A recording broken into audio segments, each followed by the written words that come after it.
엄마, 빨리 좀 내려. 아, 진짜 겁나게 무겁네, 정말. 하나뿐인 아들놈이 중풍으로 마비된 저를 차가운 진흙바닥에 짐짝 버리듯 내동댕이 쳤습니다. 어머님, 공기가 참 좋죠? 여기서 푹 쉬세요. 영원히요. 사람들이 절대 찾지 않을 갈대밭 한가운데 며느리는 차라리 죽어버리라는 말을 억지로 포장하며 내뱉었죠. 저는 진흙탕이 제 피로 물들어가는 모습을 보면서 짐승처럼 부르짖으며 단축키를 눌렀습니다. 그들이 누릴 천국이 한순간에 지옥으로 바뀌어 버릴 그 한 통의 전화를 걸기 위해 말이죠. 안녕하세요. 저는 올해 67이 된 이정옥이라고 합니다. 손끝이 굳은 살로 굳어가고 눈가의 주름이 세월을 말해도 마음속에는 아직도 어린 아들을 품에 안던 따뜻한 기억이 남아있는 사람이었습니다. 그런데 그 아이가 세월 앞에 약해진 제 등을 떠미는 날이 오리라고 누가 상상이나 했겠습니까? 살아 돌아오지 못할 것 같았던 그때의 이야기 한번 들려봐 드려도 될까요? 살을 애는 듯한 늦가을 칼바람이 제 뺨을 사정없이 후려치던 그날이었습니다. 인적이라곤 찾아볼 수 없는 갈대밭 한가운데에 아들의 검은색 세단이 멈춰 서더니 뒷문이 벌컥 열렸죠. 아들 준석이가 제 팔을 거칠게 잡아당기며 소리쳤습니다. 엄마, 빨리 좀 나와봐. 아, 진짜 무거워 죽겠네. 저는 중풍으로 오른쪽 몸이 마비되어 제 의지대로 몸을 가눌 수가 없었습니다. 다리에 힘이 하나도 들어가지 않아 차 밖으로 질질 끌려 나왔어요. 며느리 유정이가 반대편에서 제 어깨를 사정없이 밀쳐냈습니다. 어머님, 여기서 잠깐만 계세요. 공기가 좋아서 금방 나으실 거예요. 유정이가 세상 착한 며느리인 척 환하게 웃으며 말했지만 저를 내려다보는 그 눈빛은 섬뜩할 정도로 차갑게 번뜩였어요. 저는 힘없이 땅바닥에 내동댕이 쳐졌습니다. 차가운 진흙이 입안으로 쳐들어와 숨이 턱 막혔습니다. 으윽, 으윽. 입에서는 짐승의 울음소리 같은 신음밖에 나오지 않았어요. 그런 저를 보더니 유정이가 제 외투 주머니를 뒤적거리기 시작했습니다. 그리고는 제 휴대폰을 꺼내 들더니 전원 버튼을 꾹 눌러버리더군요. 까만 화면이 되자 유정이가 입꼬리를 비틀어 올렸습니다. 어머님 손이 불편하셔서 이거 못 쓰시잖아요. 제가 보관해 드릴게요. 유정이가 휴대폰을 저 멀리 덤불 속으로 휙 집어던졌습니다. 툭 하는 소리와 함께 휴대폰이 시야에서 사라졌어요. 준석이는 차 옆에 서서 멍하니 저를 내려다보고만 있었습니다. 여보 뭐해?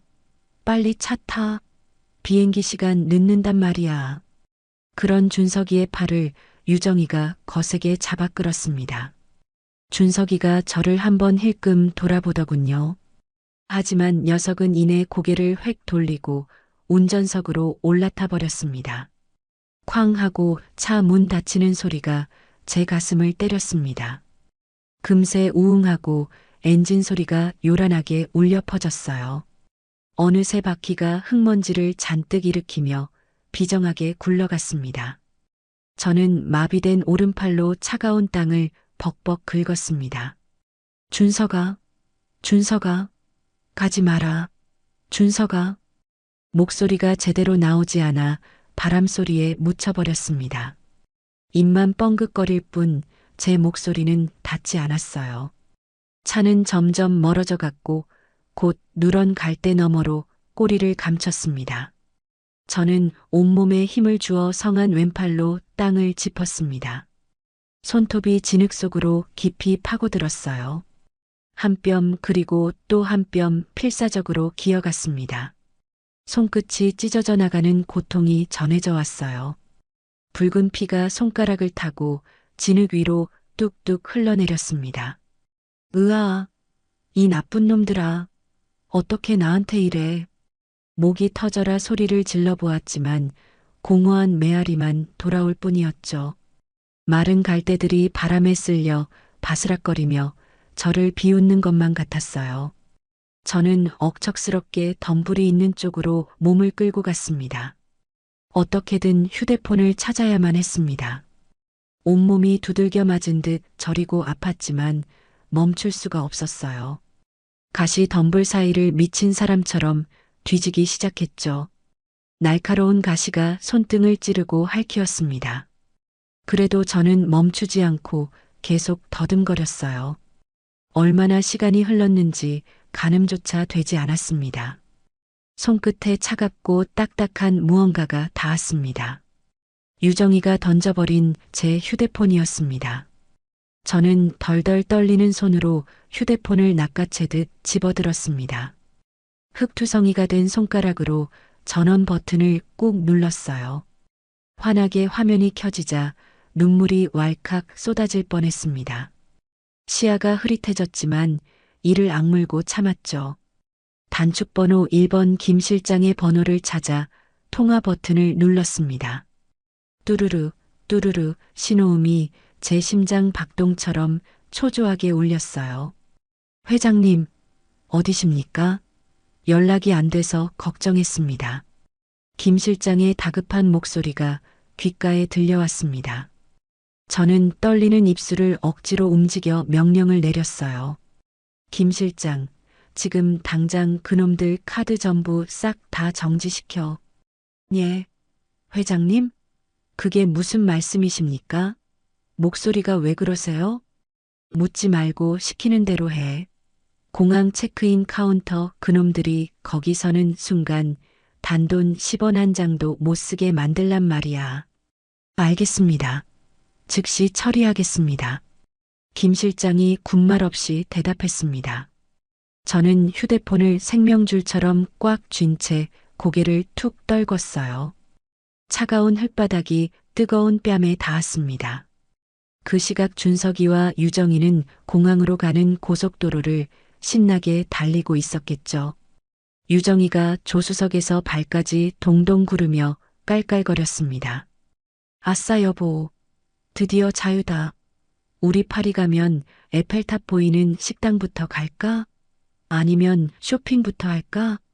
준석이가 핸들을 잡으며 콧노래를 흥얼거렸습니다. 하고 싶은 거 다 해. 그리고 친척들한테는 엄마가 요양원 가고 싶어 해서 모셨다고 둘러대자. 엄마가 강력하게 원했다고 하면 아무 말 못할 거야. 그래, 그게 딱 좋겠어. 어차피 아무도 관심 없잖아. 어머님은 이제 말씀도 제대로 못하시는데 뭘. 유정이가 신이 나서 손바닥을 비볐습니다. 준석이가 백미러를 힐끔 쳐다보며 말했습니다. 그래도 괜찮겠지? 혹시라도 누가 보면. 아유 걱정도 팔자다. 누가 그 깡촌 갈대밭까지 가? 걱정 붙들어 매셔. 자기야 웃어. 우리 이제 꽃길만 남았잖아. 유정이가 준석이의 어깨를 팡팡 두드렸습니다.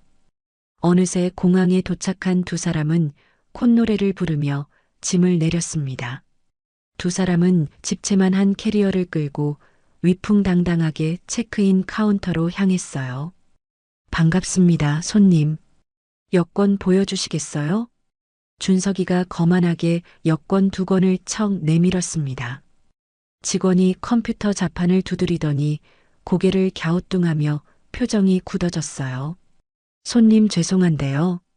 항공권이 방금 취소 처리되어 있네요. 뭐라고요? 그게 무슨 말도 안 되는 소리예요? 유정이가 눈을 동그랗게 뜨고 카운터를 탕 쳤습니다. 제가 분명히 1등석으로 예약했거든요. 다시 잘 좀 확인해 봐요. 전산상으로는 1시간 전에 카드 소유자 요청으로 취소되었다고 나옵니다. 준석이가 인상을 찌푸리며 지갑에서 카드를 꺼냈습니다. 시스템 오류인가 보네. 그럼 지금 다시 결제하면 되죠? 1등석 2자리 빨리 줘요. 여기요. 직원이 카드를 받아 단말기에 꽂았습니다. 삑, 삑. 불길한 결제 거부 소리가 울렸습니다. 손님 이 카드는 도난 및 분실 사유로 거래가 정지된 카드입니다. 나 기가 막혀서 그럴 리가 없는데 이거 해봐요. 준석이가 당황해서 지갑에서 다른 카드를 허겁지겁 꺼냈습니다. 직원이 하나씩 긁어봤어요.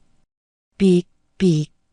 기계는 야속하게도 전부 똑같은 거부 소리만 토해냈습니다. 아니 도대체 뭐야? 왜 다 안 되는 건데? 유정이가 악을 쓰며 소리를 질렀습니다. 주변 사람들이 웅성거리며 힐끔힐끔 쳐다보기 시작했죠. 당신이 관리 제대로 안 해서 이 모양인 거 아니야? 아, 쪽팔려 진짜. 내가 언제? 당신이 저번에 한도 확인했다며. 이게 왜 이러지? 두 사람은 카운터 앞에서 서로 삿대질을 하며 고성을 지르기 시작했습니다. 공항 이용객들의 따가운 시선이 그들에게 꽂혔습니다. 그 순간 저는 갈대밭 차가운 흙바닥 위에서 휴대폰을 귀에 대고 있었습니다. 회장님 지시하신 대로 처리 완료했습니다. 항공권도 모두 취소시켰고 카드도 전부 막았습니다. 김 실장의 듬직한 목소리가 들려왔습니다. 저는 피 묻은 입꼬리를 살짝 올려 비릿한 미소를 지었습니다. 잘했어, 김 실장, 아주 잘했어. 그 말을 끝으로 저는 스르르 눈을 감았습니다. 손에서 휴대폰이 힘없이 미끄러져 툭 떨어졌어요. 의식이 까마득한 어둠 속으로 멀어져 갔습니다. 공항 카페 구석진 자리, 준석이와 유정이가 마주 앉아 있었는데 분위기가 아주 살벌했습니다. 아니 도대체 일 처리를 어떻게 한 거야? 당신이 카드 한도랑 다 확인했다며. 유정이가 테이블을 손바닥으로 쾅 내리쳤습니다. 나도 분명히 확인했다니까? 며칠 전까지만 해도 멀쩡했는데 귀신이 고칼 노릇이네 진짜. 준석이가 답답하다는 듯 머리카락을 쥐어뜯으며 인상을 팍 썼습니다. 혹시 설마. 준석이가 주위를 살피더니 목소리를 낮춰 속삭였습니다. 혹시 엄마가 그 사이에 신고라도 한 거 아니야? 그거 말고는 설명이 안 되잖아. 유정이가 어이가 없다는 듯 코웃음을 쳤습니다. 여보 제발 정신 좀 차려. 반신불수의 말도 제대로 못하는 노인네가 무슨 수로 신고를 해? 거기 갈대밭이야. 사람 하나 지나다니지 않는 깡촌이라고. 그래도 휴대폰은 가지고 있었잖아. 그거 내가 진작에 꺼서 덤불 속에 던져버렸잖아. 당신도 봤으면서 그래.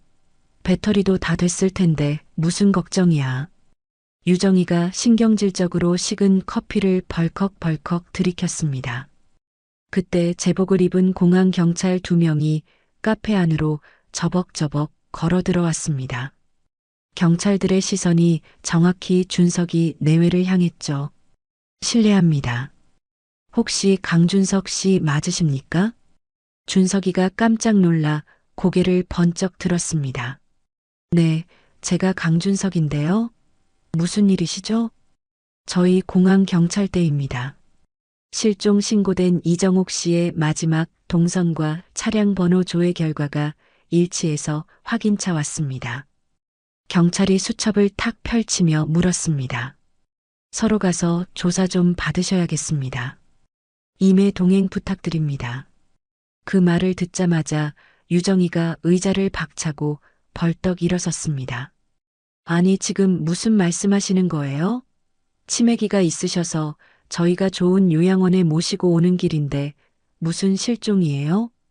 유정이의 표정이 순식간에 억울한 며느리의 얼굴로 바뀌었죠. 자세한 건 경찰서 가서 이야기하시죠. 일단 같이 가시겠습니까? 준석이가 침착한 척하며 자리에서 일어났습니다. 저는 떳떳하니까 가시죠. 오해가 있으신 모양이네요. 두 사람은 경찰을 따라 카페를 나섰습니다. 유정이가 준석이의 옆구리를 팔꿈치로 슬쩍 찌르며 눈짓을 보냈어요. 입 다물고 눈치껏 행동하라는 신호였죠. 준석이가 알겠다는 듯 눈을 깜빡였습니다. 경찰차가 요란한 소리 없이 공항을 빠져나갔습니다. 제가 차가운 갈대밭 흙바닥에서 죽어가고 있던 바로 그 시간에 말이죠. 경찰서 조사실 공기는 차갑고 삭막하기 그지없었습니다. 어머니를 마지막으로 본 게 정확히 언제입니까? 형사가 날카로운 눈빛으로 펜을 들고 물었습니다. 오늘 오전이요. 엄마가 갑자기 공기 좋은 곳에 있는 요양원에 가고 싶다고 하셔서 근처까지 모셔다 드렸습니다. 준석이가 눈 하나 깜짝 안 하고 태연하게 대답했습니다. 그 요양원 정확한 위치가 어디죠? 그게 경기도 쪽 외곽인데 정확한 주소는 엄마가 알아서 찾아가신다고 고집을 피우셔서. 요양원 이름은 기억하십니까? 아니요. 엄마가 지인한테 소개받았다면서 직접 알아보시겠다고 하셔서 저희는 모릅니다. 형사가 미심쩍다는 듯 눈썹을 찌푸리며 되물었습니다. 어머니께서 중풍으로 거동이 불편하시다고 들었는데 혼자서 요양원을 찾아가실 수 있다는 게 말이 됩니까? 아휴 형사님, 저희 엄마가 워낙 자존심이 세고 독하신 분이라 제가 같이 들어가겠다고 사정을 했는데도 기어이 혼자 하시겠다고. 그때 유정이가 끼어들며 눈물을 글썽였습니다. 맞아요 형사님. 어머님께서 자식들한테 짐 되기 싫으시다면서 저희더러 얼른 가라고 등 떠미셨어요. 유정이가 가방에서 손수건을 꺼내 눈가를 콕콕 찍어내는 연기를 펼쳤습니다. 형사가 한숨을 쉬며 자리에서 일어났습니다. 일단 알겠습니다. 잠시만 기다리세요. 확인할 게 있어서 다녀오겠습니다. 형사가 조사실 문을 열고 나갔습니다. 기회다 싶었는지 준석이가 손을 번쩍 들었습니다. 저기요, 화장실 좀 다녀와도 되겠습니까? 긴장해서 배가 아프네요. 대기 중이던 경찰관이 준석이를 화장실까지 안내했습니다. 준석이는 화장실 칸에 들어가 문을 잠그자마자 주머니를 허겁지겁 뒤졌습니다. 손끝에 작고 딱딱한 메모리 카드가 잡혔습니다. 차량 블랙박스 메모리 카드였죠. 이것만 없으면 증거는 없는 거야. 준석이가 주저없이 메모리 카드를 변기 물속에 퐁당 떨어뜨렸습니다. 그리고는 레버를 힘껏 눌렀어요. 콸콸콸. 시원한 물소리와 함께 메모리 카드가 소용돌이치며 하수구 속으로 빨려 들어갔습니다. 준석이는 그제야 안심이 되는지 거울을 보며 머리를 매만지고 손을 씻고 나왔습니다. 다시 조사실로 돌아가니 형사가 자리에 앉아 있었습니다. 차량 블랙박스 확인 좀 해야겠습니다. 동선 파악이 필요해서요. 아, 그럼요. 당연히 협조해야죠. 언제든 확인하세요. 제 차키 여기 있습니다. 준석이가 세상에서 제일 억울한 사람처럼 차 열쇠를 공손하게 내밀었습니다. 증거를 없앴으니 두려울 게 없다는 배짱이었겠죠. 한편 저는 그때 죽음의 문턱을 넘나들며 사경을 헤매고 있었습니다. 뼛속까지 파고드는 추위에 온몸이 꽁꽁 얼어붙어 감각조차 없었습니다. 눈꺼풀이 천근만근 무거워 도저히 뜰 수가 없었어요. 그때 누군가가 제 어깨를 거칠게 흔들었습니다. 이봐요. 정신 차려요. 여기서 자면 죽어. 거칠고 투박한 손이 제 손목을 잡고 맥을 짚었습니다.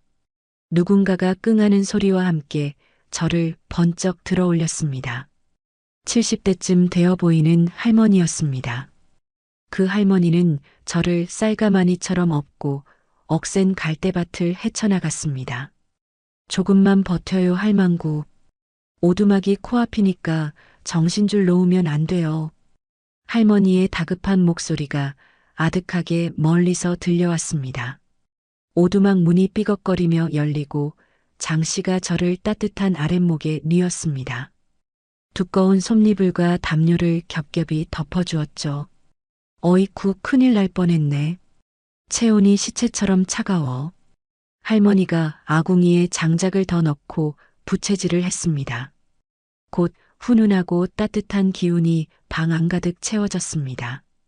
한쪽 구석 약탕기에서는 쌉싸름한 약초 냄새가 김과 함께 모락모락 피어올랐어요. 할머니는 약물을 숟가락으로 떠서 제 입에 억지로 밀어 넣었습니다. 삼켜요. 살려면 삼켜야 해. 목구멍으로 뜨뜻한 액체가 타들어가듯 흘러내렸습니다. 할머니는 밤새도록 꽁꽁 얹은 손발을 주무르고 온몸을 마사지했습니다. 저는 열에 들떠 헛소리를 중얼거렸어요. 준서가, 내 아들 준서가 엄마를 왜 버렸니 왜. 감은 눈에서 뜨거운 눈물이 뺨을 타고 주르륵 흘러내렸습니다. 할머니가 거친 손길로 제 얼굴을 닦아주며 혀를 찼습니다. 쯧쯧 자식이 웬수라더니. 진정해요. 이제 살았으니까 괜찮을 거예요. 그렇게 며칠이 어떻게 지났는지도 모르게 흘렀습니다. 저는 무거운 눈꺼풀을 천천히 들어 올렸습니다. 낯설고 낡은 오두막 천장이 눈에 들어왔습니다. 이제 좀 정신이 드쇼? 할머니는 걱정스런 얼굴로 다가왔습니다. 저는 바짝 마른 입술을 덜덜 떨며 물었습니다. 여기가 어디죠? 제가 왜? 나는 장씨라고 약촉해는 할매고 여기는 내 오두막입니다. 갈대밭에 쓰러져 다 죽어가던 걸 내가 업고 왔어요. 며칠을 꼬박 앓더니 이제 살았네. 장씨가 김이 모락모락 나는 죽그릇을 들고 왔습니다. 투박한 그릇에 담긴 보리죽 냄새가 코끝을 찔렀습니다. 저는 죽그릇을 물끄러미 바라봤습니다. 살아있다는 게 기뻐야 할지 아니면 이 비참한 현실에 절망해야 할지 가슴이 먹먹했습니다. 하지만 죽그릇을 보는 순간 뱃속 깊은 곳에서 뜨거운 불덩이가 끓어올랐습니다. 살아야 한다. 살아서 갚아줘야 한다. 저를 짐짝처럼 버린 그 패륜한 놈들을 절대 용서할 수 없다는 도끼가 솟구쳤습니다. 저는 장 씨의 눈을 똑바로 쳐다봤습니다. 어르신, 제 얘기 좀 들어보시겠어요? 저는 숨을 고르고 제 진짜 정체를 밝혔습니다. 평범한 식당 할머니가 아니라 수백억 자산가라는 것. 그리고 하나뿐인 아들 내외에게 처참하게 버림받았다는 사실을 낱낱이 털어놓았습니다. 그러니 부탁 하나만 들어주세요. 제가 몸을 추스르고 일어설 때까지만 제발 저를 여기에 숨겨주세요. 아무도 모르게 말입니다. 장 씨는 놀란 기색도 없이 한참 동안 제 얼굴을 빤히 바라봤습니다. 제 눈 속에 이글거리는 그 무언가를 읽은 듯 했습니다. 그것은 살기였을 수도 아니면 한 맺힌 어미의 도끼였을 수도 있겠죠. 장 씨가 천천히 고개를 끄덕였습니다. 알겠소다. 딱한 사정 같은데 내가 돕죠. 저는 떨리는 손으로 죽그릇을 받아들었습니다. 뜨거운 죽을 한 숟가락 크게 떠서 입안으로 밀어 넣었습니다. 목구멍으로 넘어가는 따뜻한 죽과 함께 서슬 퍼런 복수의 맹세가 뱃속 깊이 각인되었습니다. 이제 이정옥은 죽고 복수의 화신만이 남은 것입니다. 경찰서 정문을 걸어 나온 준석이와 유정이는 아무 일 없었다는 듯 집으로 돌아왔습니다. 저는 그 시각 차가운 오두막 바닥에서 생사의 갈림길을 오가며 사투를 벌이고 있었는데 그 두 사람은 태연하게 도어락 비밀번호를 누르고 현관문을 열고 들어갔죠. 휴, 정말 10년 감수했네. 그래도 블랙박스 메모리만 없애면 결정적인 증거가 없으니까 된 거야.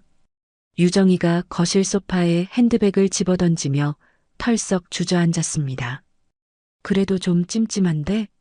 엄마가 정말 그 몸으로 요양원을 찾아가셨을까? 혹시 길바닥에서 객사라도 하셨으면. 준석이가 불안한 듯 입술을 물어뜯으며 물었습니다. 아니면 어쩔 건데? 죽었으면 장례 치르면 되고 살았으면 요양원에 있겠지. 우리가 분명히 근처에 내려드렸잖아. 그걸로 끝이야. 더 이상 생각하지 마. 유정이가 벌떡 일어서며 준석이의 말을 잘랐습니다. 그나저나 이참에 어머님 방 좀 샅샅이 뒤져보자. 왠지 장판 밑에라도 금가락지 하나 숨겨두셨을 것 같아. 두 사람은 탐욕에 눈이 멀어 평생 제가 아끼던 자개장 문을 활짝 열고 옷가지를 마구잡이로 꺼내 바닥에 패대기 쳤습니다. 아니, 이 노인네는 무슨 옷만 이렇게 많아? 돈 되는 건 하나도 없네. 준석이가 빈 서랍을 닫으며 혀를 쯧쯧 찼습니다. 제대로 좀 찾아봐. 장롱 밑바닥도 들어보고 어머님 성격에 그냥 두셨을 리가 없어. 유정이가 끙끙대며 무거운 장롱 밑단을 들어 올렸습니다. 그 순간 먼지 구덩이 속에서 낡아 빠진 가계부 한 권이 툭 하고 떨어졌습니다. 뭐야 이게? 웬 가계부? 준석이가 바닥에 떨어진 가계부를 주워들었습니다. 별 기대 없이 가계부를 펼치는 순간 두 사람의 눈알이 튀어나올 듯 휘둥그레졌습니다. 누렇게 바랜 종이 사이에서 등기권리증이 우수수 쏟아져 나왔습니다. 그뿐만이 아니었죠. 각종 은행의 예금 통장이 수북하게 쌓여 있었습니다. 이게 다 뭐야? 유정이가 믿을 수 없다는 듯 비명을 질렀습니다. 여보, 이거 봐. JMB 타워 건물 등기권리증이야. 명의가 세상에 어머님 명의로 되어 있어. 준석이가 사시나무 떨듯 떨리는 손으로 서류를 넘겼습니다. 이 통장 잔액 좀 봐. 0이 도대체 몇 개야? 10억, 100억? 여보 수백억이야. 수백억이라고. 유정이가 통장을 흔들며 환호성을 질렀습니다. 두 사람은 마치 로또라도 당첨된 사람 마냥 서류들을 방바닥에 쫙 펼쳐놓고 하나씩 확인하기 시작했습니다. 강남의 빌딩, 알짜배기 토지, 우량 주식, 그리고 현금성 예금까지 상상조차 하지 못했던 엄청난 재산 목록이 줄줄이 쏟아져 나왔습니다. 미쳤어. 진짜 미쳤어. 엄마가 식당 주방에서 파만 다듬는 줄 알았더니 이렇게 부자였어? 우리를 감쪽같이 속인 거야?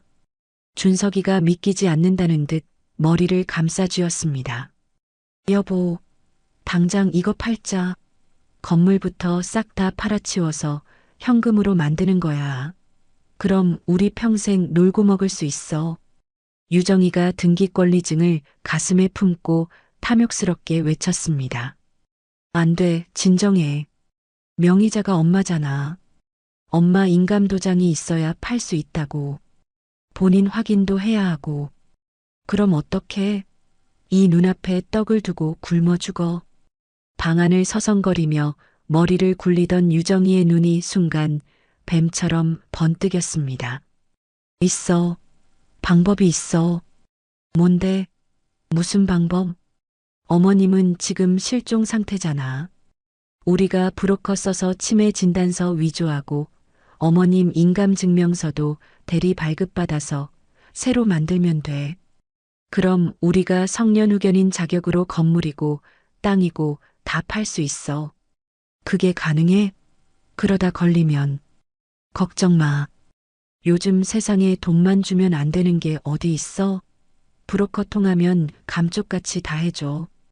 유정이가 승리자라도 된 듯 섬뜩하게 웃었습니다. 그때 저는 낡은 오두막 방바닥에 누워 그들의 만행을 꿈에도 모른 채 숨을 고르고 있었습니다. 다행히 장 씨의 지극정성 덕분에 몸이 조금씩 회복되고 있었죠. 장 씨가 산에서 캐온 약초를 달여 만든 쓴 약물을 마시며 잃어버린 기력을 되찾고 있었습니다. 그때 오두막에 삐걱거리는 나무 문이 조용히 열렸습니다. 김 실장이 어두운 표정으로 들어왔습니다. 회장님, 몸은 좀 어떠십니까? 김 실장이 제 앞에 무릎을 꿇고 앉았습니다. 김 실장, 난 괜찮아. 그런데 준석이 놈은 어떻게 됐어? 예상대로 경찰 조사에서 증거 불충분으로 풀려났습니다. 차량 블랙박스 메모리를 이미 파기한 모양입니다. 김 실장이 고개를 푹 숙였습니다. 증거가 없다는 거야? 그놈들이 빠져나갈 구멍을 만들어 놨군. 네, 차량 GPS 기록만 남았습니다만 놈들이 어머님께서 원하셔서 내려드렸다고 끝까지 우기면 법적으로 살인 미수를 입증하기가 어렵습니다. 법이 그렇다 이거지? 저는 끓어오르는 분노에 이를 악물었습니다. 죄송합니다, 회장님.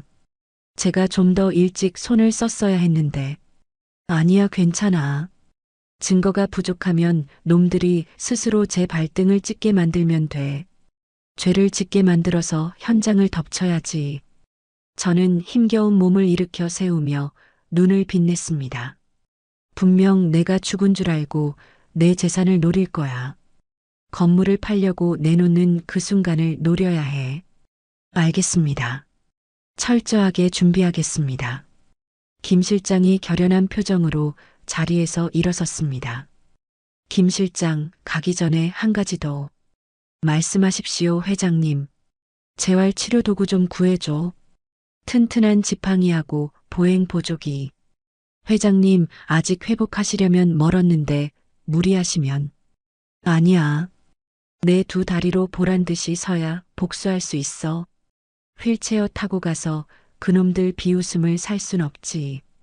저는 벽을 짚고 비틀거리는 다리에 힘을 주어 일어섰습니다. 다리가 사시나무처럼 후들거렸지만 입술을 깨물며 꾹 참아냈습니다. 며칠 뒤부터 저는 피눈물 나는 재활 훈련을 시작했습니다. 장 씨가 옆에서 넘어지려는 제 팔을 단단히 붙잡아줬어요. 한 걸음 그리고 또 한 걸음. 식은 땀이 비 오듯 쏟아지고 마비된 근육이 비명을 질렀습니다.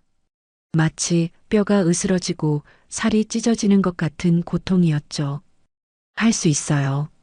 조금만 더 버텨요. 여기서 주저앉으면 안 됩니다. 장 씨가 거친 목소리로 저를 격려했습니다. 저는 놈들의 얼굴을 떠올리며 이를 악물고 한 발을 내디뎠습니다. 그 시각 준석이와 유정이는 강남의 은밀한 오피스텔, 부동산 브로커 사무실에 앉아 있었습니다. 저기 사장님, 치매 진단서하고 인감증명서 정말 문제없이 만들 수 있는 거죠? 유정이가 은밀한 목소리로 물었습니다. 아유 사모님, 걱정 붙들어 매세요. 저희가 이 바닥에서 하루 이틀 일합니까? 비용만 넉넉히 지불하시면 진짜보다 더 진짜처럼 만들어 드립니다. 얼마면 돼요? 부르는 대로 드릴게요. 5천만 원이면 아주 깔끔하게 뒤탈 없이 처리해 드리죠. 좋아요. 당장 해주세요. 일주일 뒤 그들의 손에는 위조된 서류들이 쥐어졌습니다. 유명 대학 병원장 도장이 찍힌 치매 진단서, 동사무소에서 갓된 것 같은 인감증명서, 그리고 위임장까지. 누가 봐도 의심할 여지 없는 완벽한 서류였습니다. 완벽해. 이제 건물 내놓기만 하면 되는 거지. 준석이가 서류 냄새를 맡으며 황홀한 표정을 지었습니다. 응. 시세보다 20% 정도 싸게 금매로 내놓으면 똥파리들이 꼬이듯 금방 팔릴 거야. 현금 챙겨서 해외로 뜨자. 유정이가 들뜬 목소리로 브로커에게 건물 매물을 의뢰했습니다. 소문은 삽시간에 부동산 시장에 퍼졌습니다. 강남 노른자위 땅, JMB 타워가 금매로 나왔다는 소식이었죠. 김 실장이 미리 섭외해둔 대리인을 내세워 그들에게 접근했습니다. 네, 건물 매입에 관심이 있어 연락드렸습니다. 쿨하게 일시불로 계약 가능합니다. 어머 정말요? 물론입니다. 언제 뵐까요 사장님? 유정이가 전화기 너머로 입이 귀에 걸릴 듯 환하게 웃었습니다.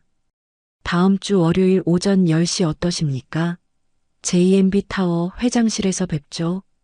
거기서 계약서 씁시다. 좋습니다. 그때 뵙겠습니다. 유정이가 전화를 끊자마자 준석이와 손바닥이 터져라 하이파이브를 했습니다. 됐어. 드디어 잡았다. 여보, 우리 이제 진짜 부자야. 대망의 계약일 아침이 밝았습니다. 오늘 이 계약만 성사되면 우리 인생 송두리째 바뀌는 거야. 알지? 유정이가 거울을 보며 붉은 립스틱을 짙게 발랐습니다. 그래. 이제 눈치 안 보고 떵떵거리고 사는 거지. 아, 심장 떨려. 준석이가 넥타이를 매만지며 긴장된 숨을 내쉬었습니다. 엘리베이터 버튼을 눌렀습니다. 가장 높은 곳, 최상층 회장실로 올라가는 버튼이었죠. 와, 진짜 떨린다. 나 손에 땀 나는 것 좀 봐. 준석이가 손바닥을 바지에 문지르며 비볐습니다. 촌스럽게 왜 이래? 진정해. 그냥 가서 도장만 찍으면 끝이라니까. 엘리베이터가 부드럽게 위로 올라갔습니다. 층수가 하나씩 올라갈 때마다 두 사람의 탐욕스러운 심장도 쿵쾅거리며 빠르게 뛰었습니다. 바로 그때 저는 깊은 산속 오두막을 나서고 있었습니다. 김 실장이 준비해온 제가 평소 즐겨 입던 정갈하고 기품 있는 정장을 입었습니다. 장 씨가 제 어깨를 투박한 손으로 토닥였죠. 힘내요, 정욱 씨. 당신은 할 수 있어요. 가서 본때를 보여줘요. 저는 비장한 표정으로 고개를 끄덕이고 대기하고 있던 검은 세단에 올랐습니다. 차는 미끄러지듯 JMB 타워로 향했습니다. 바야흐로 피해 복수, 그 처절한 심판의 시간이 다가오고 있었습니다. 드디어 결전의 날 아침이 밝았습니다. 장 씨가 새벽같이 일어나 부엌에서 달그락거리며 무언가를 정성스럽게 끓이고 있었어요. 약탕기 주둥이에서 진하고 쌉싸름한 향기가 온 집안으로 퍼져나왔습니다. 아침부터 뭘 그렇게 공들여 끓이세요? 저는 방에서 나오며 코를 킁킁거렸습니다. 산삼이에요, 산삼.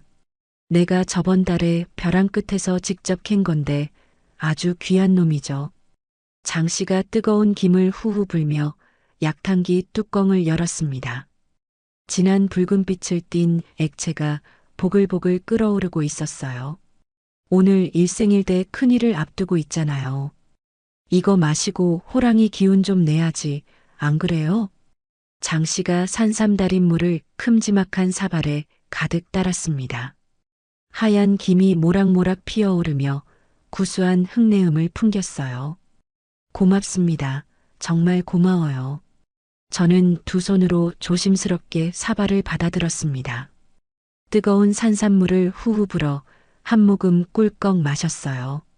지독한 쓴맛이 혀끝을 감쌌지만 목구멍으로 넘기는 순간 뱃속 깊은 곳까지 뜨거운 기운이 퍼져나갔습니다. 장 씨가 제 옆에 털썩 앉으며 지그시 바라봤습니다. 저기 정욱 씨. 네, 말씀하세요. 오늘 복수 다 끝나면 그 다음엔 어쩔 건가요?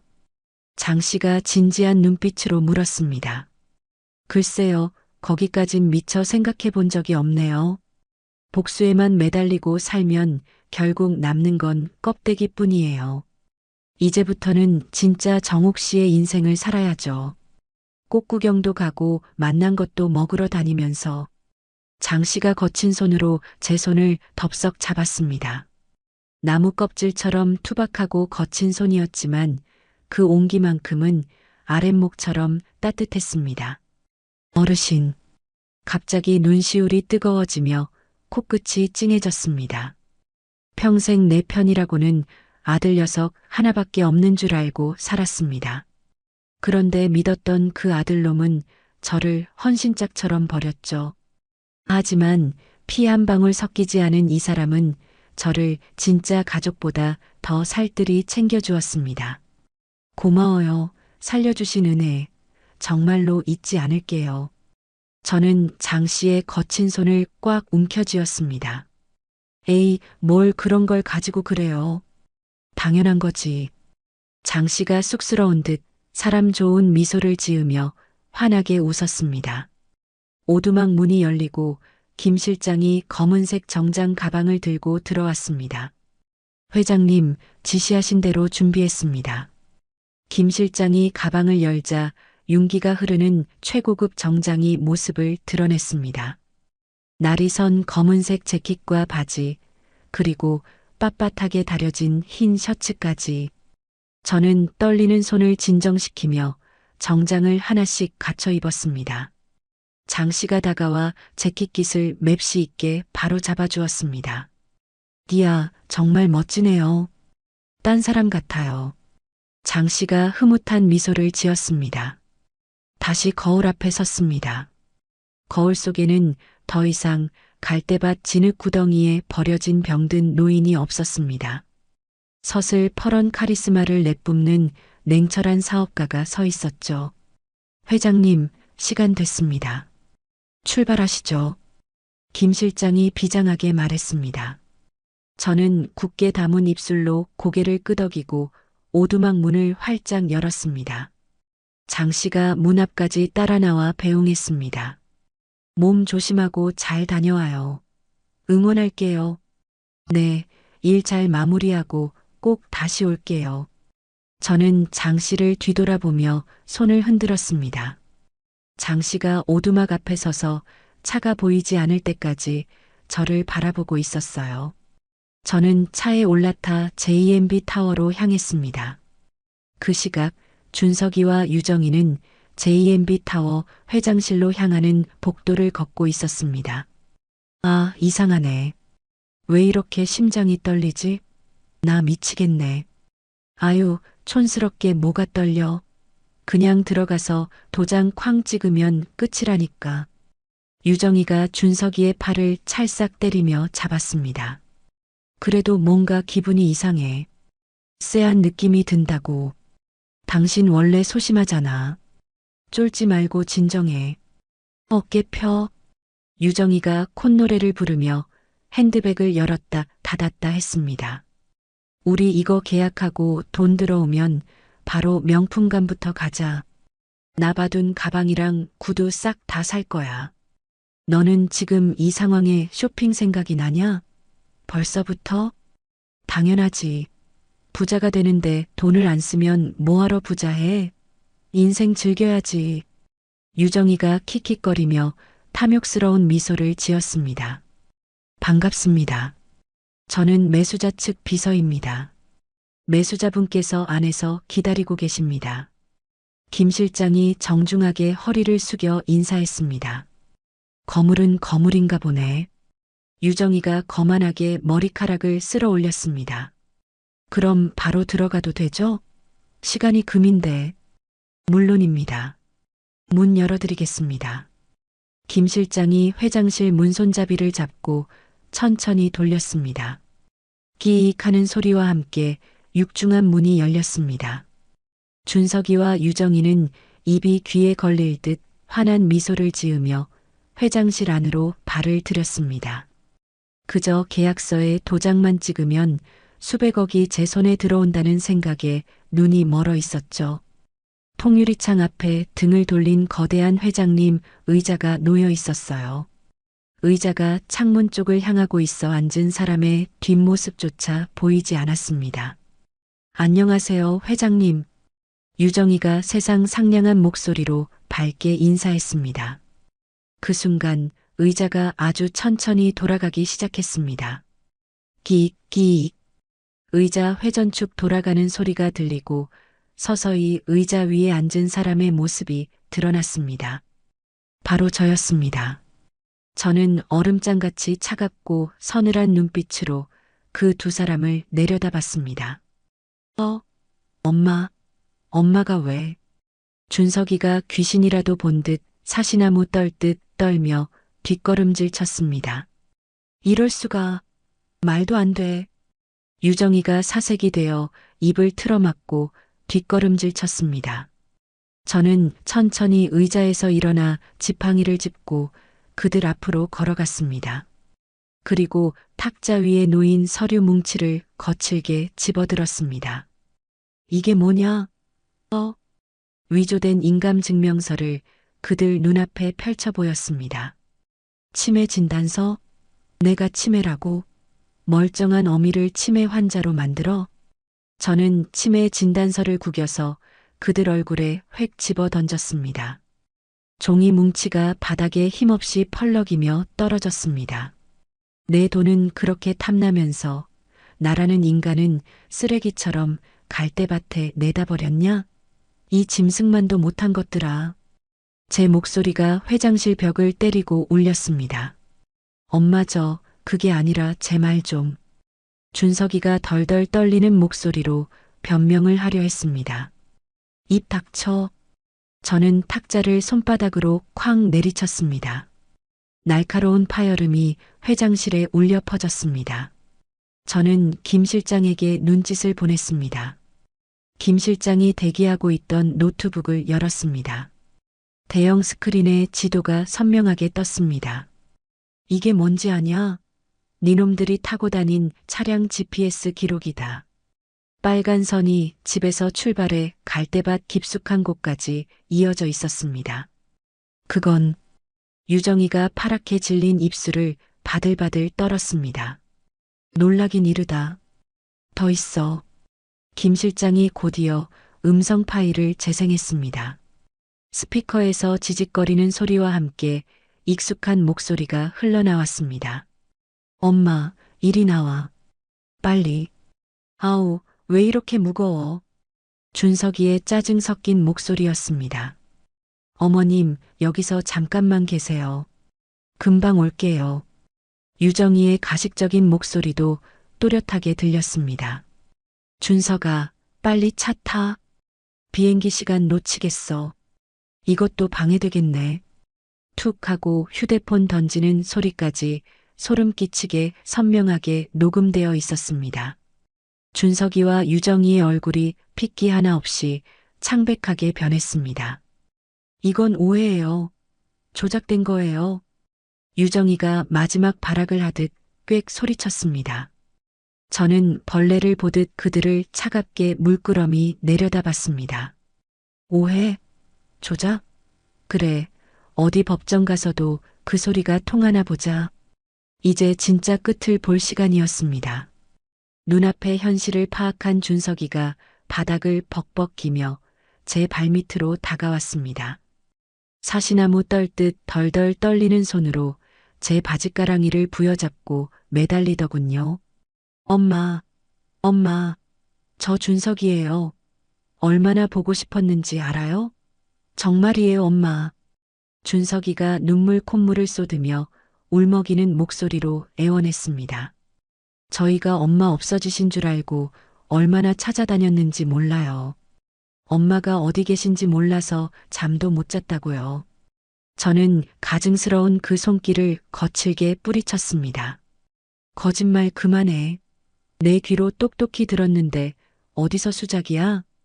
그때 옆에 서 있던 유정이가 옷매무새를 다듬으며 차분하게 일어섰습니다. 방금 전까지 사색이 되었던 얼굴은 온데간데없고 눈빛이 섬뜩하게 달라져 있었죠. 어머님, 진정하세요. 흥분하지 마세요. 어머님은 지금 상황 판단이 안 되셔서 매우 혼란스러운 상태예요. 유정이가 침착하다 못해 소름 끼치게 냉정한 목소리로 말했습니다. 뭐라고? 내가 혼란스러워? 네, 어머님. 치매 초기 증상이 있으셔서 기억이 자꾸 왜곡되신다고요. 지금도 착각하고 계신 거예요. 이것 봐라. 갈수록 태산이네. 저는 어이가 없어 헛웃음과 함께 코웃음을 쳤습니다. 방금 네 귀로 그 녹음 파일 똑똑히 들었잖아. 니놈들이 작당하고 날 갈대밭에 버린 정황이 다 나와 있는데 오리발을 내밀어? 그건 오해라니까요.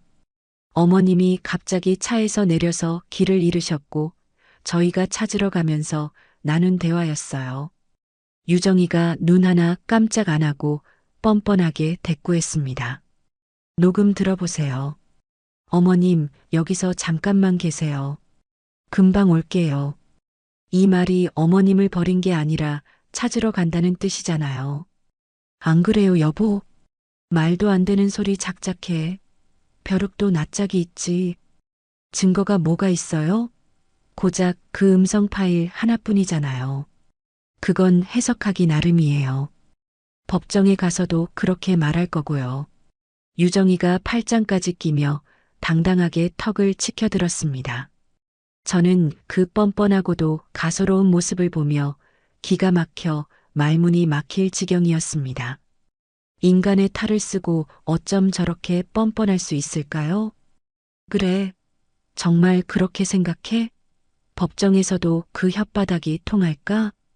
저는 서늘한 눈으로 김 실장을 돌아봤습니다. 김 실장이 비장한 표정으로 고개를 끄덕이더니 회장실 한쪽 벽면을 가리고 있던 병풍을 거칠게 젖혔습니다. 그러자 병풍 뒤에 숨죽이고 있던 건장한 경찰 4명이 저벅저벅 걸어 나왔습니다. 뭐야? 당신들 언제부터 있었어? 유정이가 기겁을 하며 뒷걸음질 쳤습니다. 강준석 씨, 이유정 씨, 당신들을 사문서 위조, 사기 미수, 그리고 존속 유기 혐의로 긴급 체포합니다. 경찰이 허리춤에서 은색 수갑을 꺼내 들었습니다. 저기요 형사님, 잠깐만요. 저희는 억울하다고요. 유정이가 앙칼진 목소리로 소리쳤습니다. 엄마, 제발 살려주세요. 시키는 대로 다 할게요. 준석이가 바닥을 기며 제 발목을 잡으려 했지만 경찰이 준석이의 팔을 낚아채 억지로 일으켜 세웠습니다. 철컥. 차가운 금속음과 함께 준석이의 손목에 수갑이 채워졌습니다. 엄마, 안 돼요. 감옥은 싫어. 엄마. 준석이가 어린아이처럼 발버둥 치며 울부짖었습니다. 곧이어 유정이의 손목에도 수갑이 채워졌습니다. 이거 불법 체포야. 증거도 없으면서 사람을 범죄자 취급해? 내가 누군지 알아? 유정이가 악을 쓰며 경찰을 밀치려 했습니다. 경찰들이 두 사람을 양쪽에서 붙잡고 회장실 밖으로 질질 끌고 나갔습니다. 저는 의자에 깊숙이 등을 기대며 그 처참한 모습을 가만히 지켜봤습니다. 쿵 하고 회장실 문이 닫히는 소리가 들리고 나서야 참았던 숨이 터지며 온몸에서 힘이 쭉 빠져나갔습니다. 경찰들이 두 사람을 거칠게 밀어 로비 밖으로 끌고 나갔습니다. 저는 그때 전용 엘리베이터를 타고 천천히 내려오고 있었습니다. 1층에 도착해 문이 열리자 경찰차 뒷좌석에 머리를 처박고 타는 아들의 모습이 눈에 들어왔습니다. 엄마, 준석이가 입모양으로 소리쳤지만 두꺼운 유리벽에 막혀 소리는 들리지 않았습니다. 쾅 하고 경찰차 문이 닫히고 요란한 사이렌 소리가 울리며 차가 출발했습니다. 저는 그 자리에 망부석처럼 서서 움직일 수가 없었습니다. 회장님, 김 실장이 조용히 다가와 제 떨리는 팔을 조심스럽게 잡아 부축해 주었습니다. 괜찮으십니까? 안색이 너무 안 좋으십니다. 저는 아무 대답도 할 수가 없어 그저 힘없이 고개를 끄덕였을 뿐입니다. 댁으로 모시겠습니다. 가서 좀 쉬셔야겠습니다. 저의 펜트하우스에 도착해 현관문을 열고 들어갔습니다. 집안은 주인 없는 빈집처럼 썰렁하고 텅 비어 있었습니다. 거실 불을 환하게 켰지만 여전히 을씨년스러운 기운은 가시질 않았습니다. 저는 비틀거리는 걸음으로 거실을 지나 복도로 걸어갔습니다. 준석이가 쓰던 방 앞에 멈춰서서 떨리는 손으로 문고리를 잡고 돌렸습니다. 방 안은 사람의 온기만 없을 뿐 너무나 깨끗했습니다. 준석이가 쓰던 침대, 책상, 옷장, 모든 게 그대로 그 자리에 있었습니다.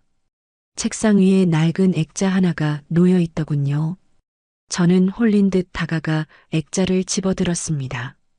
준석이가 초등학교 때 고사리 같은 손으로 그렸던 그림이었습니다.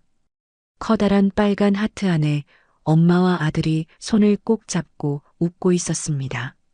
그 위에는 맞춤법도 틀린 글씨로 사랑하는 우리 엄마라고 적혀 있었죠. 저는 유리 액자 위를 손가락으로 가만히 쓰다듬었습니다. 참았던 눈물이 툭 하고 액자 위로 떨어졌습니다. 준석아, 목이 메어 말이 나오지 않았습니다. 엄마가 도대체 뭘 잘못한 거니 어디서부터 잘못된 거야? 다리에 힘이 풀려 그 자리에 주저앉고 말았습니다. 괴물이 되어버린 아들에게인지 아니면 자식을 그렇게 키운 저 자신에게인지 가슴 깊은 곳에서부터 통곡이 터져 나왔습니다. 짐승처럼 소리내어 울었습니다. 내 배 아파 낳은 자식을 내 손으로 감옥에 쳐넣었습니다. 어미로서 억장이 무너지고 죄책감이 파도처럼 밀려왔지만 동시에 뼈에 사무치는 배신감도 함께 밀려왔습니다. 나는 무엇을 위해 평생을 뼈 빠지게 일했단 말인가. 다 너 하나 잘 먹고 잘 살라고 그랬던 건데. 하염없이 눈물이 멈추지 않고 흘러내렸습니다. 그때 정적을 깨고 휴대폰 벨소리가 날카롭게 울렸습니다. 김 실장이었습니다. 회장님, 급히 보고 드릴 일이 있습니다. 무슨 일이야? 말해. 저는 옷소매로 눈물을 훔치며 가라앉은 목소리로 물었습니다. 방금 확인된 정보입니다. 이유정이 구치소에서 변호사를 통해 친정 어머니인 최 여사를 접견했다고 합니다. 최 여사를 만났다고? 네. 사채업계 큰손인 최 여사가 딸을 꺼내기 위해 대규모 변호사단을 꾸리고 있다는 첩보가 들어왔습니다. 그 말을 듣는 순간 정신이 번쩍 들며 눈물이 쏙 들어갔습니다. 저는 천천히 자리에서 일어나 품에 안고 있던 액자를 책상 위에 다시 내려놓았습니다. 알았어. 내일 아침 일찍 회사로 출근해. 대책회의부터 하자. 알겠습니다, 회장님. 준비해 놓겠습니다. 전화를 끊고 창가로 다가갔습니다. 창밖으로 도시의 불빛들이 화려하게 반짝이고 있었습니다. 그래, 아직 끝난 게 아니었습니다. 아들을 감옥에 보낸 슬픔에 잠겨 있을 때가 아니었습니다. 진짜 전쟁은 이제부터 시작인 셈이었죠. 저는 손수건으로 얼굴에 남은 눈물 자국을 완전히 닦아냈습니다. 거울 속에 비친 제 얼굴을 똑바로 쳐다봤습니다. 헝클어진 머리를 단정하게 빗어넘기고 매무새를 가다듬었습니다. 이정옥, 정신 차려. 여기서 무너지면 안 돼. 스스로에게 최면을 걸듯 단호하게 말했습니다. 아직 할 일이 남았어. 저것들 뿌리까지 뽑아버려야지. 최 여사에 대한 자료를 모으며 잠 못 드는 긴 밤이 다시 시작되었습니다. 다음 날 아침 무거운 정적을 깨고 김 실장의 다급한 전화가 걸려왔습니다. 회장님, 큰일입니다. 최 여사 쪽 움직임이 심상치 않습니다. 저는 침대에서 몸을 일으키며 잔뜩 잠긴 목소리로 물었습니다. 그 여자가 뭘 어쩌고 있는데? 국내 3대 로펌 변호사들을 죄다 싹쓸이해서 변호인단을 꾸렸습니다. 방금 구치소 접견 신청까지 마쳤다고 합니다. 그래, 딸년 빼내려고 아주 발악을 하는구나. 저는 창밖에 흐린 하늘을 바라보며 입술을 깨물었습니다. 그게 다가 아닙니다. 최 여사가 은밀하게 누군가를 만나고 다니는데 동선이 아주 수상합니다. 누구를 만나는지 알아내. 쥐새끼 한 마리도 놓치지 마. 저는 옷을 챙겨 입으며 서늘하게 명령했습니다. 알겠습니다, 회장님. 낱낱이 파악해서 보고하겠습니다. 그날 오후 최 여사는 기사가 모는 최고급 검은색 세단을 타고 구치소로 향했습니다. 얼굴을 반이나 가리는 짙은 선글라스를 낀 채 도도하게 접견실에 들어섰죠. 투명한 유리병 너머로 수의를 입은 유정이가 초라하게 앉아 있었습니다. 화장기 없는 얼굴은 퉁퉁 부어 있었고 눈 밑은 퀭하니 들어가 있었어요. 엄마, 엄마. 유정이가 수화기를 들자마자 울먹였습니다. 최 여사가 선글라스를 벗으며 차갑게 혀를 찼습니다. 천하의 최금자 딸이 구치소라니 내가 창피해서 얼굴을 들고 다닐 수가 없어. 엄마, 나 진짜 억울해 죽겠어. 그 노인네가 다 꾸민 짓이야. 나 좀 꺼내줘, 응? 알아, 다 안다. 징징거리지 말고 내 말 똑바로 들어. 최 여사가 긴 손톱으로 유리창을 톡톡 두드렸습니다. 내가 밖에서 다 손 써놨으니까 너는 딱 한 가지만 기억해. 뭔데? 내가 뭘 하면 돼?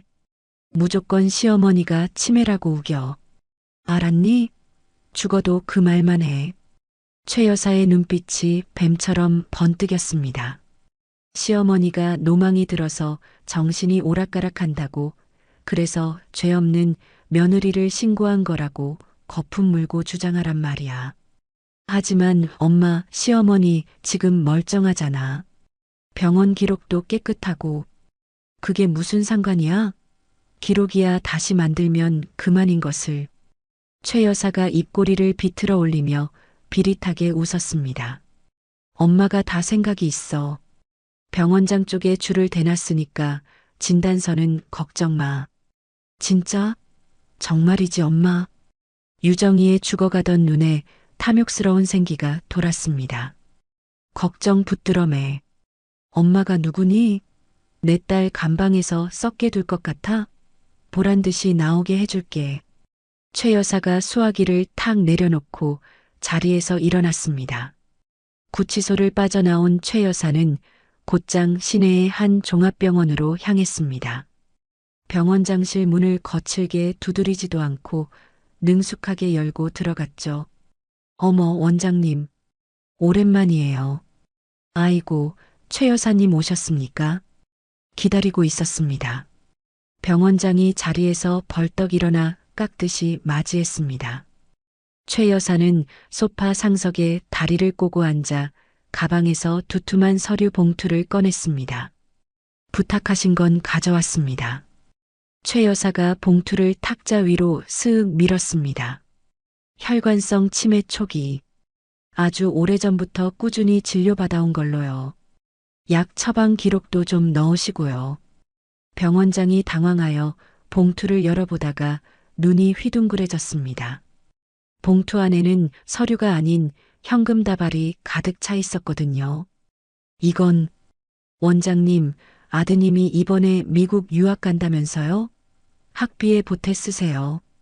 부족하면 말씀하시고. 최 여사가 여유롭게 웃으며 병원장의 눈을 쳐다봤습니다. 병원장은 잠시 갈등하는 듯 하더니 꿀꺽 침을 삼키고 고개를 끄덕였습니다. 알겠습니다. 환자분의 프라이버시를 위해 조용히 처리하겠습니다. 역시 원장님은 말이 통하신다니까. 잘 부탁해요. 최 여사가 만족스러운 듯 자리에서 일어나 악수를 청했습니다. 며칠 뒤 저는 회사 집무실에서 뉴스를 보다가 리모컨을 떨어뜨릴 뻔했습니다.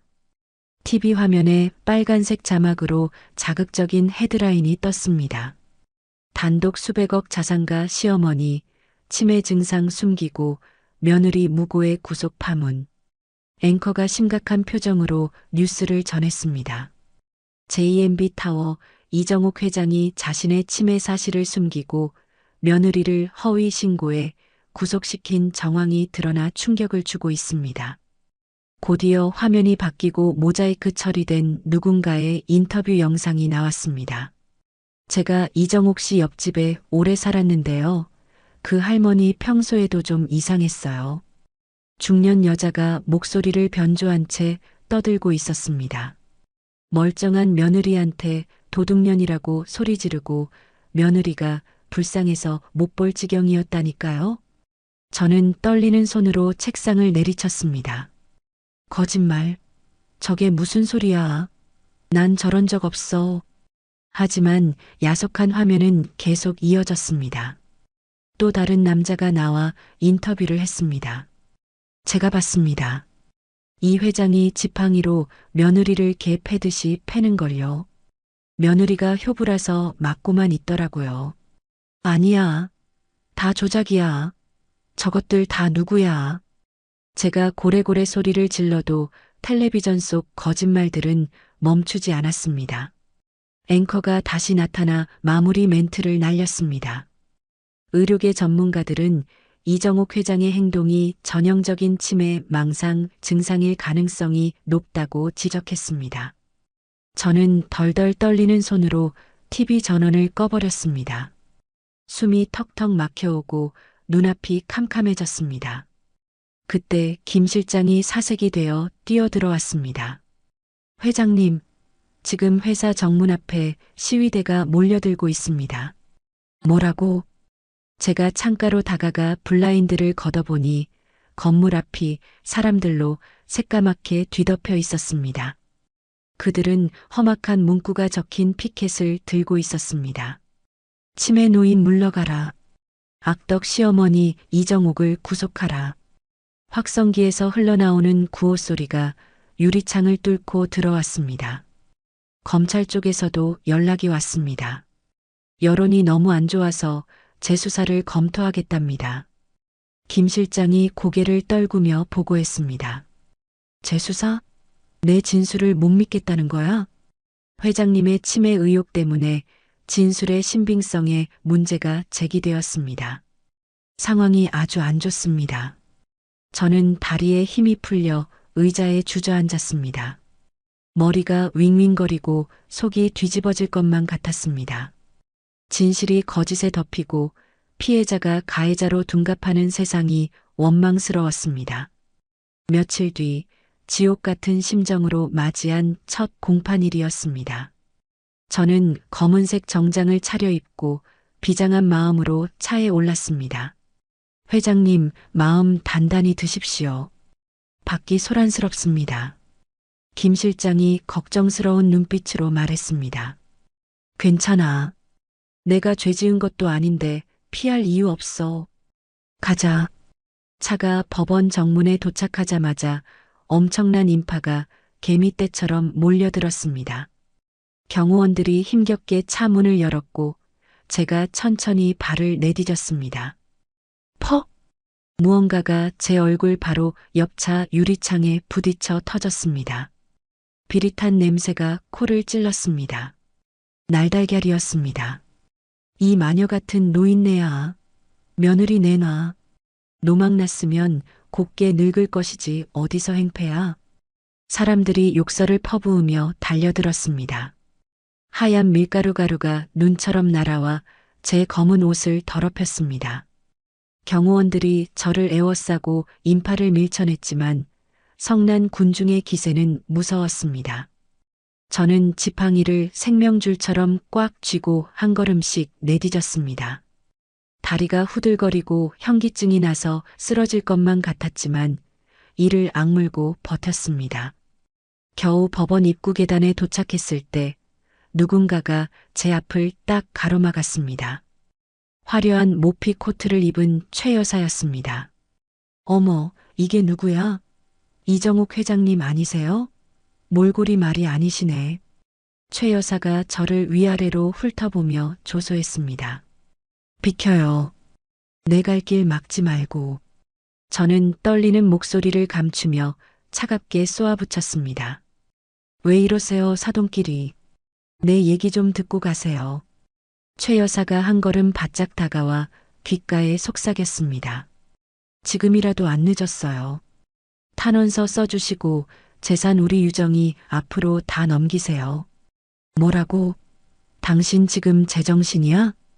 그렇게만 해주시면 제가 공기 좋고 물 좋은 요양병원 특실로 잡아드릴게. 치매 치료 아주 잘하는 곳으로 말이야. 거기서 편안하게 여생 보내셔야지. 최 여사가 가소롭다는 듯 제 어깨에 손을 얹으려 했습니다. 저는 있는 힘을 다해 지팡이로 그 손을 쳐냈습니다. 더러운 손 치워. 지팡이를 휘두른 반동으로 몸이 휘청거렸습니다. 최 여사가 혀를 찢찢 차며 비릿하게 웃었습니다. 거봐요, 회장님. 지금 혼자 제대로 서 계시기도 힘들잖아요. 똥고집 그만 부리고 현명한 선택하세요. 진짜 미친 사람 취급받다 객사하시면 어쩌려고? 당신이 뭘 알아? 하늘이 무섭지도 않아? 저는 분노로 온몸을 떨며 소리쳤습니다. 피가 거꾸로 솟는 것 같았지만 여기서 무너지면 끝장이라는 생각에 입술을 깨물어 피를 냈습니다. 법정에서 봐요, 최 여사. 누가 이기나 끝까지 가봅시다. 저는 최 여사의 어깨를 툭 치고 지나쳐 법원 안으로 들어갔습니다. 등 뒤에서 최 여사의 비웃음 소리가 들리는 듯 했습니다. 손에 쥔 지팡이가 부러질 듯 부들부들 떨리고 있었습니다. 운명의 재판이 시작되기 직전 차 안의 무거운 정막을 깨고 김 실장의 휴대폰이 요란하게 울려댔습니다. 미간을 찌푸리며 전화를 받은 김 실장의 표정이 순식간에 바뀌었습니다. 수화기 너머에서 숨이 턱까지 차오른 듯한 장 씨의 다급한 목소리가 터져나왔기 때문입니다. 아이고, 김 실장님, 나장 씨요. 지금 당장 내 말 좀 잘 들어보쇼. 장 씨, 갑자기 무슨 일이십니까? 지금 막 법원으로 들어가려던 참인데요.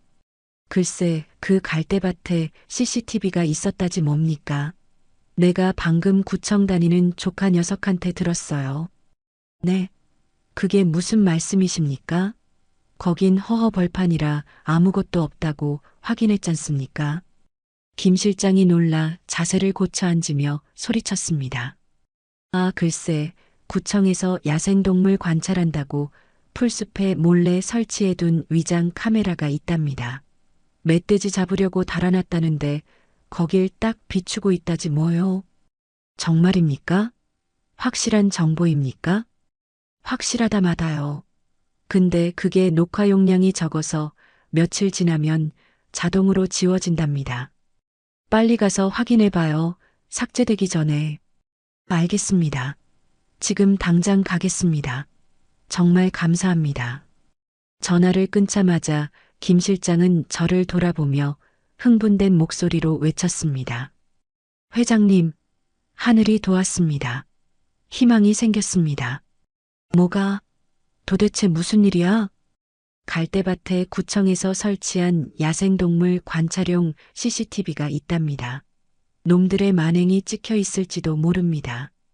저는 심장이 쿵 내려앉는 것 같아 눈을 크게 떴습니다. 정말이야? 그럼 당장 가져와야지. 뭐하고 있어? 회장님은 예정대로 법정에 들어가 계십시오. 제가 어떻게든 영상을 확보해서 가겠습니다. 늦지 않게 올 테니 조금만 버텨주십시오. 김 실장이 비장한 얼굴로 차 문을 박차고 나가 대기하고 있던 다른 차에 올라탔고 저는 떨리는 가슴을 부여잡고 홀로 법정으로 향했습니다. 구청에 도착한 김 실장은 숨도 고르지 않고 환경과 사무실로 뛰어들어가 놀란 직원들에게 다짜고짜 사정을 설명했습니다. 제발 부탁드립니다. 지금 이 순간에도 증거가 사라지고 있을지 모릅니다. 억울한 누명을 벗을 수 있게 딱 한 번만 확인하게 해 주십시오. 김 실장의 땀범벅이 된 얼굴과 간절한 호소에 마음이 움직인 직원이 마지못해 모니터를 확인해 주었습니다. 아, 다행히 아직 남아있네요. 근데 이게 용량이 꽉 차서 오늘 오후면 자동 삭제될 예정이었어요. 감사합니다. 지금 당장 복사해 주세요. 제발 빨리요. 초조하게 복사 과정을 지켜보던 김 실장은 파일이 담긴 USB를 받아들자마자 떨리는 손으로 노트북에 연결해 영상을 재생했습니다. 화면에 누런 갈대밭이 나타나고 잠시 후 낯익은 검은색 세단이 들어와 멈춰 섰습니다. 곧이어 준석이와 유정이가 뒷문을 열고 힘없이 축 늘어진 저를 짐짝처럼 끌어내리는 장면이 선명하게 드러났습니다. 화면을 확인한 김 실장의 입가에 서늘한 미소가 번졌습니다. 찾았다. 니놈들 이제 다 죽었어. 김 실장은 USB를 생명줄처럼 움켜쥐고 다시 법원을 향해 목숨을 건 질주를 시작했습니다. 그 시각 법정 안은 방청객들의 웅성거림으로 가득 차 있었습니다. 저는 피고인석 맞은편 증인석에 앉아 죄인처럼 고개를 숙이고 있었고 최 여사가 고용한 호화 변호인단은 거만하게 저를 몰아세웠습니다. 이정옥 씨는 현재 심각한 혈관성 치매 초기 증상을 앓고 있어 망상과 기억 왜곡을 보이고 있습니다. 뭐라고요? 내가 치매라니. 거짓말입니다. 저건 다 조작된 서류예요. 제가 벌떡 일어나 억울함을 토로했지만 판사는 엄한 표정으로 저를 제지했습니다. 변호인은 회심의 미소를 지으며 유정희를 증인석으로 불러냈습니다. 수수한 차림으로 나타난 유정희는 눈물을 뚝뚝 흘리며 가련한 효부 연기를 시작했습니다. 어머님은 저를 매일 도둑년 취급하시고 벽에다가 대소변을 바르시면서 저보고 치우라고. 뭐야? 네가 지금 제정신이니? 내가 언제 그랬어? 이 천벌을 받으련. 제가 기가 막혀 가슴을 치며 소리치자 방청석의 비난 여론은 들끓기 시작했습니다. 저 할머니 진짜 치매인가 봐. 눈빛이 이상해. 아이고, 며느리가 불쌍해서 어쩌나. 비난의 화살이 온통 저에게 쏟아지는 가운데 최 여사는 부채질을 하며 여유롭게 저를 비웃고 있었습니다. 판결이 그들에게 유리하게 흘러가고 있던 바로 그때 굳게 닫혀있던 법정 문이 쾅 하고 열렸습니다. 잠시만요. 재판장님. 땀범벅이 된 김 실장이 뛰어들어와 변호인에게 USB를 건넸습니다. 저희 측 변호인이 눈을 번쩍 뜨며 자리에서 일어났습니다. 재판장님, 이 사건의 모든 진실을 밝혀줄 결정적인 영상 증거를 제출합니다. 피고인들의 알리바이가 모두 거짓임을 증명할 갈대밭 CCTV 원본입니다. 순간 법정안이 물 붓듯 조용해지며 술렁이기 시작했고 유정희와 준석이의 얼굴에서 핏기가 싹 빠져나갔습니다. 판사의 허락으로 대형 스크린에 영상이 재생되자 모두가 숨을 죽였습니다. 뒷문을 연 두 사람이 저를 짐짝처럼 질질 끌어내 바닥에 패대기 치고 유정희가 제 휴대폰을 풀숲으로 집어던지는 장면이 적나라하게 펼쳐졌습니다. 엄마, 빨리 나와. 진짜 무거워 죽겠네. 이것도 방해되겠네. 잘 가세요, 어머님. 영상 속 목소리가 법정에 울려 퍼지자 여기저기서 탄식과 욕설이 터져나왔습니다. 그리고 결정적인 장면인 차로 돌아간 두 사람이 서로 마주보며 하이파이브를 하고 덩실덩실 춤을 추는 모습이 나오자 법정은 충격과 공포로 얼어붙었습니다. 아싸, 혹 떼어냈다. 여보, 우리 이제 자유야. 저는 떨리는 몸을 일으켜 사색이 된 최 여사를 똑바로 쏘아봤습니다. 최 여사, 이게 바로 당신 딸이 말한 효도냐? 자식 교육 참 잘 시켰어. 제 일갈에 최 여사가 비틀거리며 의자 깊숙이 몸을 숨겼습니다. 판사가 굳은 표정으로 법봉을 내리쳤습니다. 이보다 더 명확한 증거는 없습니다. 피고인들의 주장은 모두 기각합니다. 판사의 목소리에 서리빨 같은 분노가 서려 있었습니다. 피고인 강준석, 이유정은 존속 유기 및 중상의 혐의가 명백하므로 징역 15년을 선고하고 그 즉시 법정 구속한다. 안 돼요. 판사님, 이건 무효예요. 엄마, 엄마 나 좀 살려줘. 유정희가 발광하며 소리를 질렀지만 소용없었습니다. 또한 위증을 교사하고 공문서를 위조하여 재판을 방해한 혐의로 피고인들의 모친 최금자 역시 법정 구속합니다. 이럴 수가. 내가 감옥이라니. 최 여사가 거품을 물고 뒤로 넘어갈 듯 비틀거리는 사이 법정 경위들이 들이닥쳐 그들의 손목에 차가운 수갑을 채웠습니다. 와, 진짜였어. 저 며느리가 악마였네. 천벌을 받은 거야. 꼴 좋다. 방청석의 비난은 순식간에 환호와 박수로 바뀌었습니다. 법정을 가득 채우는 우렁찬 박수 소리를 들으며 저는 조용히 눈을 감았습니다. 뜨거운 눈물이 주름진 뺨을 타고 하염없이 흘러내렸습니다. 끝났습니다. 길고 길었던 지옥 같은 싸움이 드디어 끝났습니다. 모든 재판이 끝나고 준석이와 유정희 그리고 최 여사까지 모두 차가운 감방에 수감되었습니다. 저는 마지막으로 정리를 하기 위해 구치소를 찾았습니다.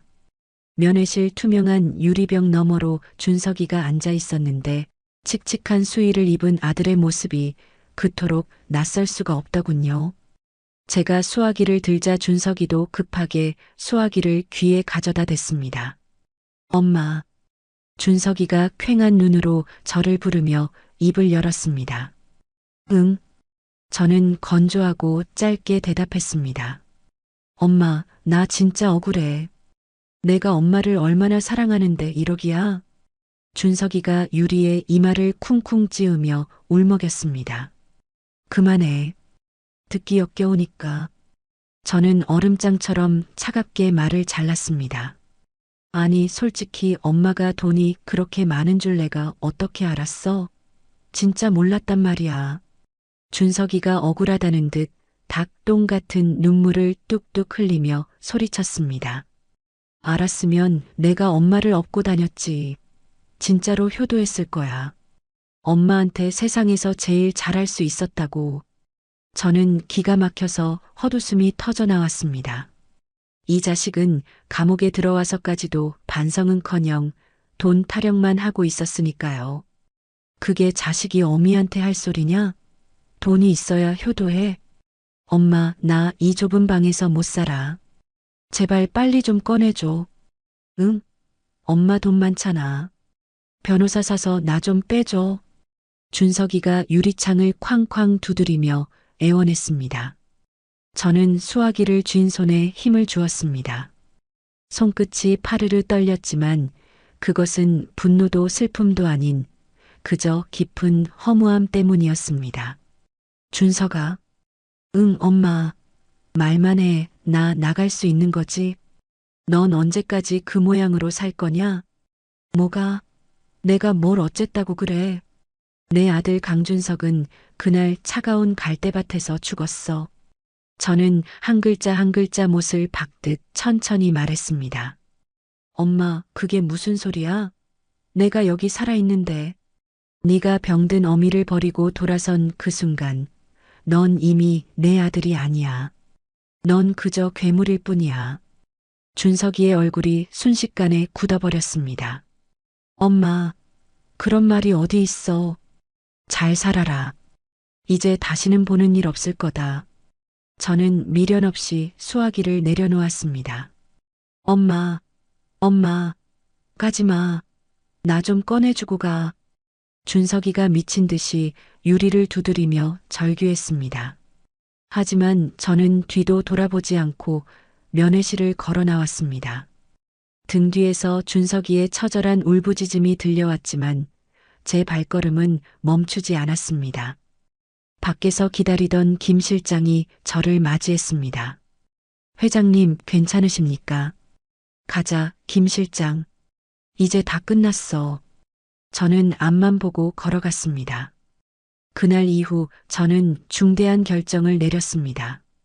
회사는 전문 경영인에게 전적으로 맡기고 더 이상 제가 경영 일선에 나서지 않기로 했죠. 그리고 장 씨에게 전화를 걸었습니다. 어르신, 나예요. 정욱입니다. 아이고, 정욱 씨. 몸은 좀 어때요? 별일 없죠? 다름이 아니라 어르신 오두막 옆에 땅 좀 구할 수 있을까요? 땅요? 갑자기 땅은 뭐 하시게? 자그마한 집 하나 짓고 싶어서요. 남은 인생은 거기서 어르신이랑 이웃하며 살고 싶어요. 전화기 너머로 장 씨의 호탕한 웃음소리가 들려왔습니다. 하하, 그거 참 잘 생각했소. 마침 옆집 밭이 비었으니 내가 주인한테 당장 말해볼게요. 고마워요, 어르신. 정말 고마워요. 그렇게 1년이라는 시간이 흘렀습니다. 황금빛 갈대밭 마을에 그림같이 아담한 하얀색 전원주택이 지어졌습니다. 저는 그곳에서 제2의 인생을 살고 있었습니다.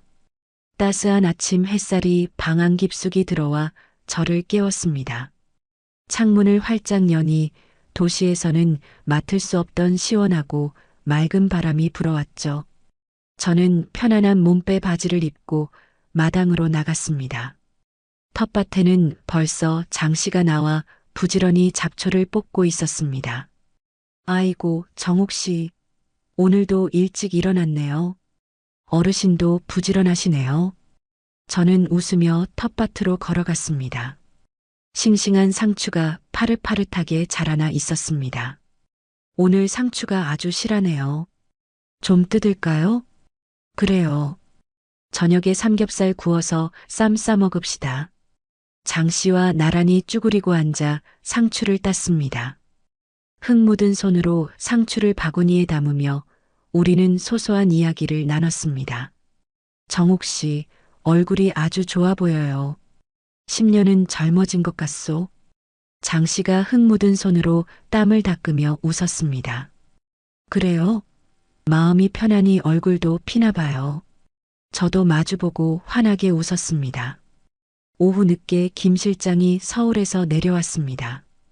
차에서 내린 김 실장은 저를 보더니 눈이 휘둥그레졌습니다.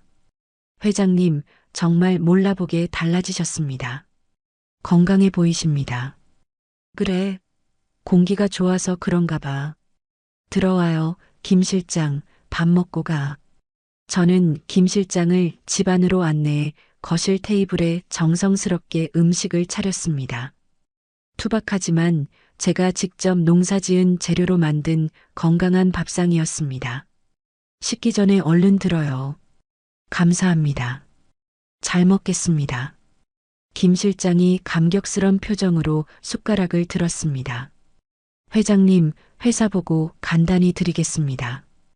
응, 얘기해봐요. 이번 분기도 역대급 흑자입니다. 전문 경영인들이 아주 잘하고 있습니다. 잘 됐네. 다행이야. 저는 담담하게 고개를 끄덕였습니다. 예전 같았으면 돋보기를 쓰고 서류를 꼼꼼히 확인하며 잔소리를 했을 텐데 지금은 그럴 필요를 느끼지 못했으니까요. 수고했어요, 김 실장. 자네 덕분이야. 아닙니다. 회장님이 이렇게 편하게 쉬시니 저도 이제야 마음이 놓입니다. 김 실장이 된장찌개를 한 숟가락 크게 떠먹었습니다. 와, 정말 맛있네요. 이걸 회장님께서 직접 하셨다고요? 응. 장씨 어르신한테 배웠어. 요리하는 재미가 쏠쏠해. 저는 소녀처럼 수줍게 웃었습니다. 김 실장이 돌아간 뒤 저는 느긋하게 산책을 나갔습니다. 해가 뉘엿뉘엿 서쪽으로 기울며 하늘을 붉게 물들이고 있었습니다. 저는 지팡이도 없이 두 다리로 씩씩하게 갈대밭 사이를 걸었습니다. 피나는 재활 훈련과 시골 생활 덕분에 건강을 완전히 되찾은 덕분이었죠. 갈대들이 바람에 몸을 맡기며 춤을 췄습니다. 바스락바스락. 갈대 부딪히는 소리가 귓가에 들려왔습니다. 예전에는 이 소리가 끔찍한 비명처럼 들려 공포에 떨었었죠. 제가 버려졌던 그날의 차가운 기억이 떠올랐습니다. 하지만 지금은 달랐습니다. 사각거리는 갈대 소리가 마치 저를 응원하는 따뜻한 노래처럼 들렸습니다. 저는 갈대밭 한가운데 서서 붉게 타오르는 노을을 올려다봤습니다. 이제 다 괜찮아. 정말 괜찮아. 스스로에게 위로를 건네듯 나지막이 말했습니다. 시원한 바람이 불어와 제 머리카락을 부드럽게 스치고 지나갔습니다. 저는 입가에 평온한 미소를 지었습니다. 집으로 돌아가는 길, 장 씨가 마당에서 손을 흔들고 있었습니다. 정옥 씨, 고기 다 구웠어요. 얼른 와서 저녁 같이 먹어요. 네, 가요. 저는 어린아이처럼 환하게 웃으며 대답했습니다. 어느새 해가 완전히 지고 갈대밭 위로 반짝이는 별들이 하나둘 떠올랐습니다. 그 별빛 아래서 저의 진짜 인생이 비로소 새롭게 시작되고 있었습니다. 여기까지가 제 이야기였습니다. 그 추운 날 진흙바닥에 처박혀 죽어가면서도 저는 믿고 싶었어요. 설마 우리 아들이 정말 날 버린 건 아니겠지. 곧 돌아올 거야. 하지만 돌아오지 않았습니다. 오히려 제 재산을 노리고 위조 서류까지 만들었죠. 많은 분들이 물어보세요. 그래도 자식인데 용서하지 그랬냐고요. 저도 고민 많이 했습니다. 구치소에 면회 가기 전날 밤 잠을 한숨도 못 잤어요. 하지만 준석이는 끝까지 변하지 않았습니다. 돈이 많은 줄 알았으면 효도했을 거라는 말을 들었을 때 저는 깨달았어요. 이 아이는 진짜로 끝이구나. 자식이 부모를 배신하는 건 드라마에서나 있는 일인 줄 알았습니다. 하지만 제게 일어났죠. 여러분도 조심하세요. 자식이라고 다 믿으면 안 됩니다. 저는 이제 갈대밭 마을에서 평온하게 살고 있어요. 장 씨라는 좋은 이웃도 생겼고요. 텃밭에서 상추 뜯고 직접 음식 만들어 먹으며 지냅니다. 이게 진짜 행복이더라고요. 수백억 자산이 있을 때보다 지금이 더 행복합니다. 돈보다 중요한 게 마음의 평화더라고요. 여러분도 혹시 가족 때문에 힘드시다면 기억하세요. 피를 나눴다고 다 가족이 아닙니다. 진짜 가족은 피가 아니라 마음으로 이어진 사람이에요. 저한테는 장 씨가 준석이보다 더 가족 같습니다. 생면부지였지만 저를 살려주고 돌봐줬으니까요. 이제 저는 제 인생을 살 겁니다. 누구를 위한 삶이 아니라 저를 위한 삶이요. 긴 이야기였는데 끝까지 들어주셔서 정말 감사합니다. 이야기를 끝까지 들어주신 분이 계시다면 잘 들었다고 댓글 하나만 남겨주세요. 감사합니다.